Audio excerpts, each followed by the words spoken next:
টানা ভারী বৃষ্টি আর পাহাড়ি ঢলে সিলেটের বন্যা পরিস্থিতির আরও অবনতি হয়েছে। জেলায় বন্যা কবলিত প্রায় 40 লাখ মানুষ। খোলা হয়েছে 627টি আশ্রয় কেন্দ্র। বাড়িঘর তলিয়ে যাওয়ায় কোম্পানিগঞ্জ, গোয়াইনঘাট, কানাইঘাট ও জৈন্তাপুরের আশ্রয় কেন্দ্রে ছুটছে মানুষ। তবে সেখানেও পানি উঠে যাওয়ায় বিপাকে পড়েছেন তারা। ঠাঁই না পেয়ে নির্মাণাধীন ভবনে আশ্রয় নিচ্ছেন কেউ কেউ। সিলেট শহরেও ঢুকেছে বানের জল। দক্ষিণ সুরমার বড়ইকান্দি বিদ্যুৎ উপকেন্দ্র রক্ষায় কাজ শুরু করেছে সেনাবাহিনী। 3 দিন যাবত আমরা পানির নিচে বসবাস করতেছি, আর পানি তো কমতেছে না, ক্রমাগত পানি বাড়তেছে। ঈদের দিন থেকে আমরা করো পানি, ঈদের দিন তো আমরা বাড়াইতে পারছি না, ও অবস্থার মাঝে আসি, আর দিন দিন খালি বাড়েরও পানি। তারা তো আইয়া সবাই দেখতেছে, কোনো আমরা তো আর কোনো সাহায্য করতে পারতেছে না। দর্শক, বন্যা পরিস্থিতির খবর জানাতে সিলেট থেকে আমার দুজন সহকর্মী যুক্ত হচ্ছেন।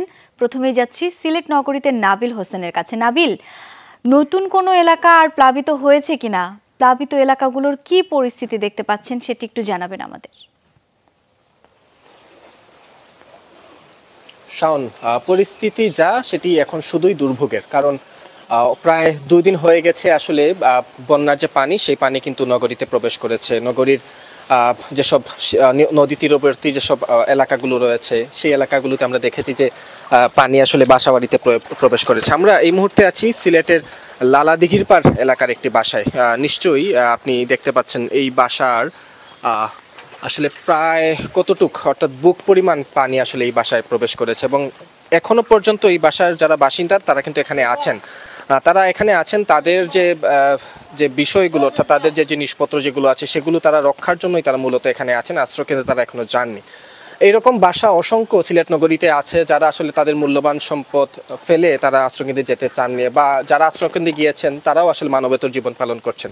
তবে যারা বাসাবাড়িতে এখনো আছেন তাদের অভিযোগ যে এখন পর্যন্ত জনপ্রতিনিধি যারা, তারা কিন্তু তাদেরকে পাশে পাননি। বুটের সময় তাদেরকে যেভাবে পেয়েছেন, এখন তাদেরকে দুর্যোগে তাদেরকে পাচ্ছেন না। এবং পাশাপাশি তারা যেটি বলছেন যে প্রতি বছর আসলে এই যে বৃষ্টির সময় এই যে বানের জল এভাবে এসে তাদের বাসাবাড়ির আসবাবপত্র এগুলো নষ্ট করে দিয়ে যায়। তার মূল যে কারণ সেটি হচ্ছে যে সুরমা নদী দীর্ঘদিন খনন হয়নি, ফলে যখনই আসলে এই যে ভারতের মেঘালয়ে বৃষ্টি হয়, যখন সুরমার পানি বাড়ে, তখনই এই এলাকাগুলো প্লাবিত হয়ে যায়। এবং পাশাপাশি তারা বলছেন নগরীর যে খালগুলো রয়েছে, ছড়াগুলো রয়েছে, সেগুলো আসলে ভরাট হয়ে গেছে, দখল হয়ে গেছে। এতে করে পানি নিষ্কাশনের যে বিষয় সেগুলো আসলে হচ্ছে না। আমরা একজন বাসিন্দার সাথে একটু কথা বলার চেষ্টা করব।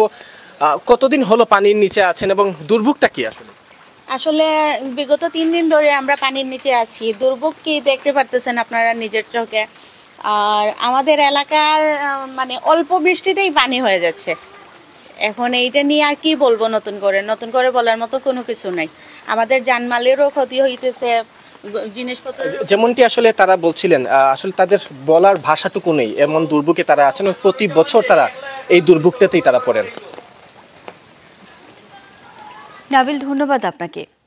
একটু যেতে চাই মাহবুবুর রহমান রিপনের কাছে। রিপন, দুর্গতদের কাছে সহযোগিতা পৌঁছাচ্ছে কিনা ঠিকমতো, সব মিলিয়ে পরিস্থিতি সম্পর্কে একটু জানতে চাই বিস্তারিত আপনার কাছ থেকে। শাওন, আসলে আমরা দিনভরই বলছিলাম যে আশ্রয় কেন্দ্রগুলোতেই কিন্তু ত্রাণের অভাব রয়েছে।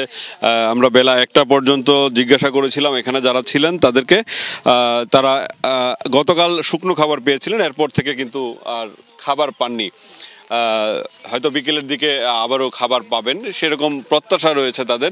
সেই অবস্থা যখন সেখানে, কিন্তু আমরা এই মুহূর্তে একটি জায়গায় এসেছি যেখানে আসলে এখানে বালু তুলে উঁচু করে রাখা হয়েছে। এর পাশের যে গ্রামের মানুষজন ছিল তারা আশ্রয়কেন্দ্রে যেতে পারেনি। তারা এখান থেকেই জেনেছে যে আশ্রয়কেন্দ্রগুলোতে সমস্যা রয়েছে, আশ্রয়কেন্দ্র জায়গা পাওয়া যাচ্ছে না, যে কারণে তারা এখানেই আশ্রয় নিয়েছেন। এখানে একদিকে পশু, অন্যদিকে মানুষ, কোনো রকম করে আসলে দিনটি পার করা, এই কষ্টের সময়টুকু পার করা। কারণ যারা যেটা মনে করছেন, যেহেতু পাহাড়ি ঢল খুব দ্রুতই নেমে যাবে এবং বাড়িঘরগুলোতে গুলো থেকে পানি নামবে, এবং সেই প্রত্যাশা নিয়ে এখানে বেশ কয়েকটি পরিবার কিন্তু এইভাবে বসবাস করছে। আমরা একটু তাদের বাড়িঘরের চিত্র দেখাতে চাই।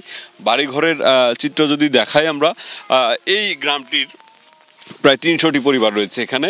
300 পরিবারের মধ্যে বেশ কিছু পরিবার ইতিমধ্যে আশ্রয়কেন্দ্রে গিয়েছে, আর কিছু পরিবার এইখানে এসে উঠেছে, কেউ আত্মীয় স্বজনের বাড়িতে গিয়েছে। সব জায়গায় কিন্তু একই অবস্থা। এখানে ভারী বৃষ্টিপাত হলে কিন্তু এখানকার যারা আশ্রয় নিয়েছে তাদের জন্য খুব কষ্টের কারণ হয়ে দাঁড়াবে।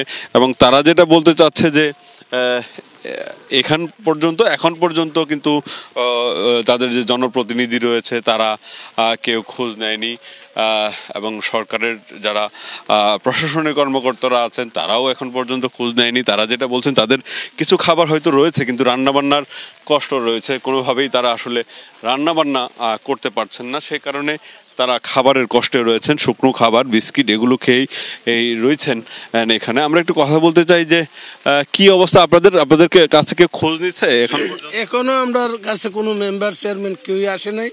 আর আমাদের চেয়ারম্যান যে আসলে উনি অসুস্থ সিলেট আছে, আর মেম্বার আছে, মেম্বারের কোনো খবর নাই। এখানে পরিবারগুলো কিভাবে আছে তাহলে? আমরা খুব কষ্টই আছি। 4-5 দিন এই ঘরের ভিতরে 6 ফুট উঁচা ওরা ঘর বাঁধা দিয়েছে। আজকে 22 বছর 23 বছর এর ভিতরে সরকার নাই। আমাদের ডিসি আনলাম, ডিসিও বললে গেল আচ্ছা চেষ্টা করবো, মাটি দিতে পারবেন নি বলে পারবো। এরপরে ডিসিও আসে না আজকে। এখন তাহলে কিভাবে সময় কাটছে আপনাদের?